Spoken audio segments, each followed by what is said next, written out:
నేను స్పష్టంగా అధికారులకు, ఇరిగేషన్ అధికారులకు, అగ్రికల్చర్ అధికారులకు, మున్సిపల్ అధికారులకు, మొత్తంగా కలెక్టర్లకు నేను ఆదేశాలు ఇస్తున్నా.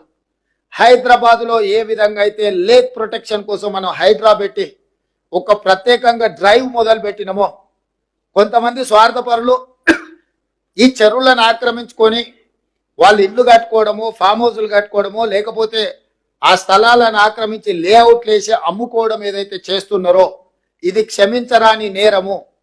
ఇవాళ ప్రకృతి వైపరీత్యానికంటే కూడా ఇలాంటి ఆక్రమణదారులు చేసిన తప్పుడు చర్యల వల్ల తీరని నష్టం మనకు జరుగుతున్నది. దీనికి ఎక్కడో ఒక దగ్గర పులి స్టాప్ పెట్టవలసిన బాధ్యత ప్రభుత్వం మీద ఉన్నది. అందుకే ఎంత ఒత్తిడి వచ్చినా వెనక్కి తగ్గకుండా హైడ్రాన్ తీసుకొచ్చి అధికారులను అప్రమత్తం చేసి ప్రభుత్వం దగ్గర ఉన్న లేక్లకు సంబంధించి, చెరువులకు సంబంధించిన వివరాలను సేకరించి full tank level, buffer zone, అదేవిధంగా క్యాచ్మెంట్ ఏరియాలో అంటే నాలాలు ఏవైతే ఆక్రమించుకున్నో వాటి అన్నిటిని కూడా తొలగించే కార్యక్రమం చేపట్టినాం. ఇవాళ ఇది జిల్లాలకు కూడా విస్తరించాలి అని చెప్పి డిమాండ్ వస్తుంది.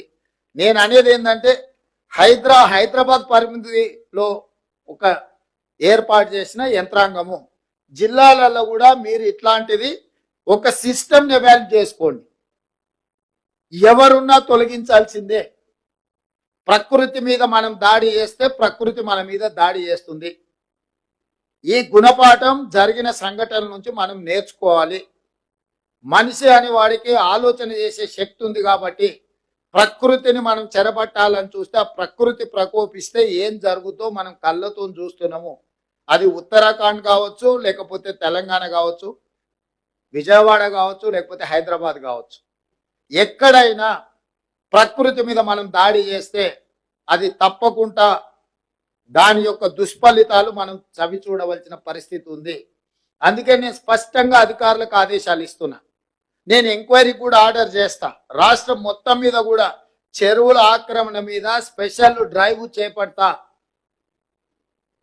ఎవరైనా వాళ్ళు ప్రజాప్రతినిధులు అయి ఉండొచ్చు, లేకపోతే ఇతరులు అయి ఉండొచ్చు, లేకపోతే సమాజంలో బాగా ఇన్ఫ్లుయెన్స్ ఉన్న వాళ్ళు అయి ఉండొచ్చు. మీరు ఇట్లాంటివి ఏమైనా చేస్తే మీరే స్వయంగా వాటిని సరెండర్ చేస్తే అది మీకు గౌరవంగా ఉంటుంది, ప్రభుత్వానికి వెసులుబాటుగా ఉంటుంది. అట్లా కాకుండా ఏదైనా జరిగితే మాత్రం ప్రభుత్వం కఠినంగా చర్యలు తీసుకోవడానికి వెనక్కి తగ్గదు. ఏ ఒత్తిడి వచ్చినాయి ప్రభుత్వం తట్టుకోవడానికి సిద్ధంగా ఉన్నది. ఇట్లాంటి విషయాలలో ఎక్కడ కూడా ప్రభుత్వము వెనక్కి తగ్గదు. కాబట్టి ఈనాడు ఈ చెరువులకు సంబంధించి, కుంటలకు సంబంధించి, కాలువలకు సంబంధించి, నాలాలకు సంబంధించి స్పష్టమైన చర్యలు తీసుకోవాల్సిన అవసరం ఉన్నది. అందుకే కలెక్టర్ గారికి నేను ఆదేశాలు ఇస్తున్నా. మీ పరిధిలో ముఖ్యంగా మహబూబాబాద్లో ఈ చెరువుల ఆక్రమణ కూడా అధికారిక రికార్డులను మీరు ఒక్కసారి సమీక్షించుకొని ఈ ఆక్రమణలకు సహకరించిన అధికారుల మీద కూడా చర్యలు తీసుకోవాల్సిన అవసరం ఉన్నది. దీన్ని కూడా దృష్టిలో పెట్టుకొని వరంగల్ మీద కూడా ప్రత్యేకమైన దృష్టి పెట్టేది ఉన్నది. ఎందుకంటే చిన్న వర్షం వచ్చినా వరంగల్ పట్టణం అంతా ముప్పుకు గురవుతుంది. మేము కొన్ని చర్యలు చేపట్టడం వల్ల గత 3 రోజులుగా అత్యధిక వర్షాలు వచ్చినా హైదరాబాద్లో కొంత నియంత్రించగలిగినాము.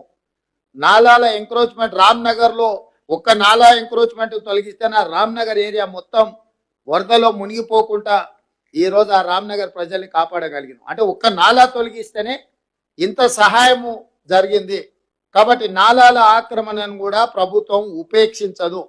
మీరు కూడా జిల్లాలలో, నేను ఇవాళ మహబూబాబాద్ వరంగల్ చెప్పట్లేదు, తెలంగాణ రాష్ట్రంలో ఉన్న అన్ని జిల్లా కలెక్టరేట్లకు ఈ నుంచి నేను ఆదేశాలు ఇస్తున్నా.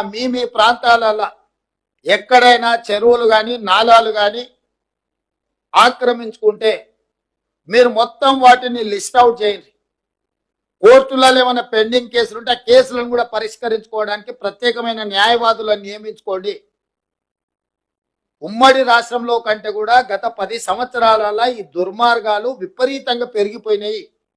అధికారాన్ని అడ్డం పెట్టుకొని అడ్డగోలుగా ఇట్లాంటివి ఆక్రమించుకున్నారు.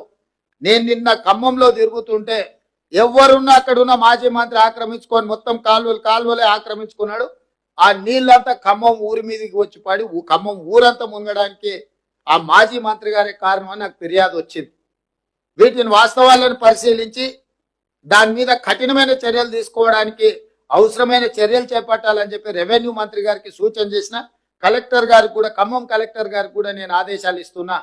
దాని రిలేటెడ్ ఇష్యూస్ ఏమున్నా అవి హైకోర్టులో ఉన్నాయా, లోయర్ కోర్టులో ఉన్నాయా, ఇతర శాఖల దగ్గర ఏమైనా మేనేజ్మెంట్ జరిగిందా, ఆ కబ్జాలకు సహకరించిన అధికారుల మీద చర్యలు తీసుకోవడానికి అవసరమైన చర్యలు తీసుకోవాలి. ప్రభుత్వం నుంచి అనుమతి తీసుకోవాలి. కోర్టులలో ఏమైనా కేసులు పెండింగ్ ఉంటే వాటి మీద కూడా స్పష్టమైన నిర్ణయం తీసుకోవాలి. ఎందుకంటే ఇంకా ఉపేక్షిస్తే ఇంకా అది మనల్ని కబలిస్తుంది.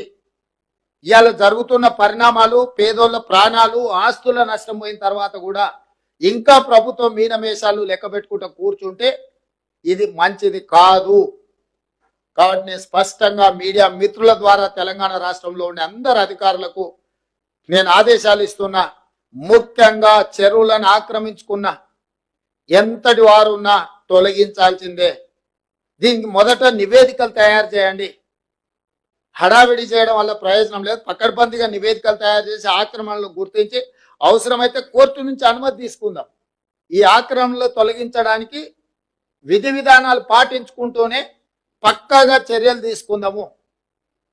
ప్రభుత్వం ఇది ఒక ప్రత్యేక కార్యాచరణ కింద తీసుకుంటుంది.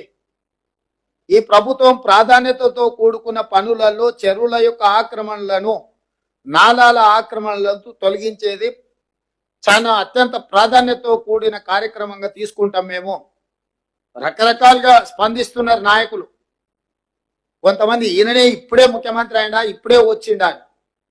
అవునాయన, నేను ఇప్పుడే ముఖ్యమంత్రి అయినా, ఇప్పుడే అధికారం వచ్చింది, అధికారం పేద ప్రజలకు ఉపయోగిస్తున్నాను. నేను ఇన్నాళ్ళు మీ చేతుల అధికారం ఉండి మీరు ఆ ప్రభుత్వంలో మీరు మంత్రిగా పనిచేసి మీరు ఆక్రమించుకుంటుంటే కళ్ళు మూసుకొని ఉన్నారు. ఇప్పుడు నేను కనీసం చేయాలనే ప్రయత్నం చేస్తున్న కొంతమంది నాయకులు మాట్లాడుతున్నారు. నేను వాళ్ళ పేర్లు ప్రస్తావించదలుచుకోలేదు. ఎందుకంటే ఇది కొంత ప్రజలు ఇబ్బంది పడుతున్న, కష్టపడుతున్న సందర్భం. పెద్ద రాజకీయాలకు తావియదలుచుకోలేదు.